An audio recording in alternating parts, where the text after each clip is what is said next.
श्री राम जय जय राम। इस प्रसंग में महाराज जी श्री से जाने ऐसे भक्त की कथा, भगवान को भी अपनी नैया पार कराने के लिए जिसकी आवश्यकता पड़ी। मैं तो कहता हूँ धन्य है यह प्रेमी जो ये कहता है कि ये मुक्त करने वाली रज को मैं भक्ति के भाव से धो डालूंगा, मुझे मुक्ति नहीं चाहिए।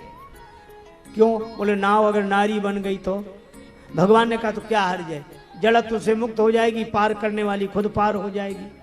केवट बोला कि नारी बनेगी तो घाट पे रहेगी कि घर में बैठेगी? बोले हाँ घर में बैठेगी।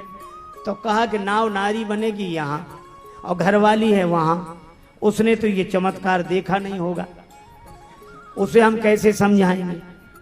और फिर एक समस्या ये कि पूरे परिवार का पालन, नाव से नाव गायब हो जाए और परिवार का एक सदस्य और बढ़ जाए, ये कहाँ की समझदारी। और तीसरी बात यह है कि वो तो यही कहेगी कि नाव बेचकर दूसरा विवाह करके आए होंगे, उसको कैसे समझाएंगे? लक्ष्मण जी ने कहा हद हो गई, परमात्मा को समझा रहे हैं, भगवान को समझा रहे हैं और पत्नी को नहीं समझा सकते। केवट बोला अनुभव ऐसा ही है, परमात्मा को समझाना आसान है। लक्ष्मण जी मुस्कुराकर रह गए। अच्छा, भगवान ने कहा कि नाव तो तुम्हारी बुद्धि, और बुद्धि अगर चैतन्य हो जाए तो का चैतन्य हो जाएगी बुद्धि तो घर में बैठेगी, घट में बैठेगी, आत्मन्यो वात्मना तुष्टा, लेकिन भक्ति की गंगा जी छूट जाएंगी। तो ऐसी मुक्ति मुझे नहीं चाहिए जो भक्ति के भाव से दूर कर दे। भगवान बोले तो आवागमन तो बना रहेगा इधर से उधर। बोले भले ही बना रहे, लेकिन भक्ति के भाव से ये जिंदगी की नैया जुड़ी रहे। तो चरण धोने की बात थी, तो धो लेता, भगवान मना करते। समस्या चरण धोने की है ही नहीं, वो कहता कहोगे तब धोऊंगा। जब किसी की श्रद्धा है तो किसी के चरण छू ले, पर ऐसा कौन श्रद्धेय होगा जो अपने चरण बढ़ा के कहे कि चलो छुओ, एक एक करके आओ छुओ। ऐसा तो कोई वही कह सकता है जिसका शर्म से कोई संबंध ना हो। और भगवान जैसे संकोची राम जी कैसे कह दें कि चरण धो लो, और केवट कहता कहोगे तब धोएंगे। राम जी ने कहा कि बिना पूछे बहुतों ने चरण धो लिए, तुम भी धो लो।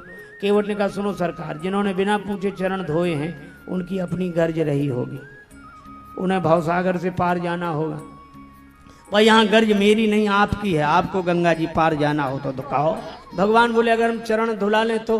केवट बोला हम पे कोई एहसान करोगे? औरों से उतराई लेता हूँ, आपसे नहीं लूंगा, ना नाथ उतराई चाहो, केवल चरण धुलाना। और अंत में प्रेम पराधीन हो गए प्रभु। पहले इशारा किया, सोई कर यही तब नाव न जाई, सोई कर ले, वही कर जिससे तेरी नाव न जाए। पर केवट बोला सोई कर, साफ साफ कहो। ने कह ही दिया बेज्ञान जल पाए पखारे। कठौता ले आया, सरकार खड़े हैं, केवट बैठा है, कठौता बाईं ओर दाईं ओर रखा है, जल से भरा। बाईं हथेली आगे बढ़ाई, राम जी का चरण दायां रखा, कम जल छोड़ा कठौते में तो भाव है, जिन चरणंते निकसी सुरसरी। लक्ष्मण जी बोले भाव के कारण चरण धो रहे हो? केवट बोला भाव के कारण नहीं, हम तो नाव के कारण धो रहे हैं। पर ये भूल ही गया भगवान एक पांव से खड़े हैं। देवता भी कहते कि ऐसे भक्त तो देखे जो भगवान के सामने एक पांव से खड़े रहे, पर ऐसा नहीं देखा जिसके सामने भगवान एक पांव से खड़े हैं। पर बड़ी देर हो गई, भगवान ने कहा चरण धुला? केवट बोला हाँ धुला तो, लेकिन तब तक प्रभु ने चरण नीचे रख दिया। केवट बोला गीला था, पोंछ लेने देते, धूल लग गई, दोबारा धोना पड़ेगा। लक्ष्मण जी बोले हो चुके पार, चरण तो गीला रहेगा, कभी ये धुलाओ कभी ये धुलाओ, धूल तो लगेगी। भगवान ने कहा हम एक पांव से खड़े हैं। केवट बोला देखन में जड़े कण केते, देख देख धोऊं। आप एक पगते खड़े याते न खींचिए, आप एक पांव से खड़े हैं तो खींचे नहीं। चाहो अवलंब, सहारा चाहते हो तो विनीत जू विलंब बिनु, नाथ मेरे माथ पे सो हाथ धर लीजिए। माथे पर हाथ रखो। राम जी को हंसी आ गई कि अब तक भक्त कहते थे कि मेरे सिर पे हाथ रखो तो मुझे सहारा मिलेगा, और ये कह रहा तुम्हें सहारा चाहिए तो मेरे माथे पे हाथ रखो। चरण धुले। भगवान ने कहा अब पार करो का, अभी थोड़े ही, आपके लिए नियम नहीं तोड़ूंगा, जो पहले यात्री हैं वो पहले पार होंगे। बोले हमें तो दिख नहीं रहेंगे। राम जी ने कहा बोले तुम्हें दिख गए होते तो पार ही न हो गए होते। पितर पार करी प्रभु पुण्य मुदित गये लई पार, उस पार ले गया। उतर ठाण भय सुरसरी रेता। राम ने प्रणाम किया, राम जी को लगा कि इसे कुछ दिया नहीं। लक्ष्मण जी ने पूछा प्रभु क्या बात है? भगवान ने कहा इसे कुछ दिया नहीं। लक्ष्मण जी बोले और क्या दोगे? चरण धुला लिए। भगवान बोले धीरे बोलो, नहीं उतराई की कौन कहे, चरण धुलाई और देनी पड़ेगी, वो भी तो अपने मतलब से धुलाए थे। अब लेकिन दें क्या, श्री सीता जी ने मुद्रिका उतार कर दी। भगवान को लगा कि हमारे हाथ में कुछ नहीं, सीता जी ने अंगूठी उतार कर दी कि आपके उस हाथ में नहीं, इस हाथ में तो है। ये हाथ भी आपका हाथ है। जब से मेरे पिता ने मेरा हाथ आपके हाथ में दे दिया, तब से ये हाथ आपका हाथ हो गया। अंगूठी थी। केवट से कहा ले लो, केवट बोला नहीं चाहिए। भगवान ने कहा इच्छा नहीं है। कहा यही तो विडंबना, जब इच्छा थी तो मिल नहीं रहा था, अब मिल रहा है तो इच्छा नहीं। तो इच्छा कब थी? का जब तक आप नहीं मिले थे। जिंदगी हो गई थी सबसे मांगते मांगते।